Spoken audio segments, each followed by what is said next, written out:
আমার এদিকে ডালও প্রায় হয়ে এসছে। এরপরে একটা গাছের কদম ছিল, আমার মা খেতে চেয়েছিল কদম, সেটাকে আমি একটু জলে ভাপিয়ে নেব।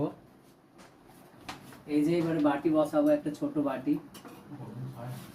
এই বাটিটায় করে আমি জল নেব। প্রথমে জলটা নিয়ে একদম লো মিডিয়ামে, এদিকে আমার ডালও হয়ে গেছে।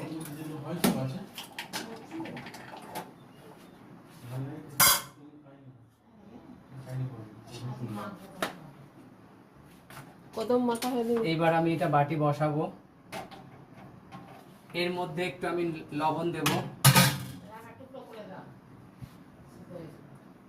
এই একটু লবণ দিলাম যাতে সেদ্ধটা ঠিকভাবে হয়।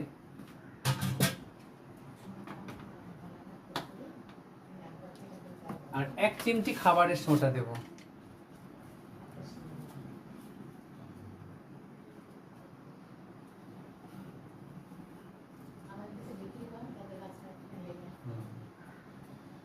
অল্প একটু, যাতে সেদ্ধটা ঠিকভাবে হয়ে যায়। এরপর এটাকে একটু ঢাকা দেব। গরম হয়ে এসছে, এবার কদম দুটোকে এতে ডুবিয়ে দেব।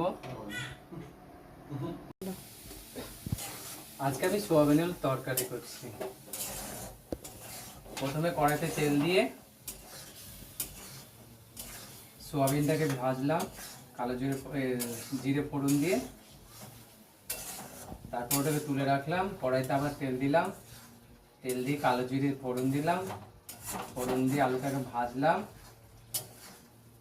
আলু ভাজার পরে ওর মধ্যে দিয়ে দিলাম আদা কুচানো, দিয়ে একটু নাড়াচাড়া করে তারপরে দিলাম রসুন কুচি, আবার একটু নাড়াচাড়া করে তারপরে দিলাম লঙ্কা কুচি, পেঁয়াজ কুচি দিয়ে একটু সাঁতলে নিয়ে তারপরে দিলাম টমেটো দিয়ে হালকা একটু জল দিয়ে ওটাকে কষাচ্ছি।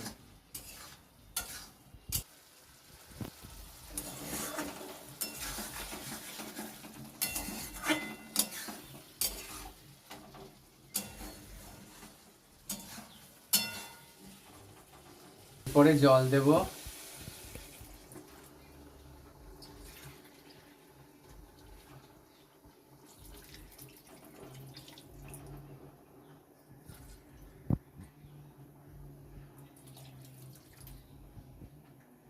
পরে সয়াবিনটা দিয়ে দেবো এর মধ্যে।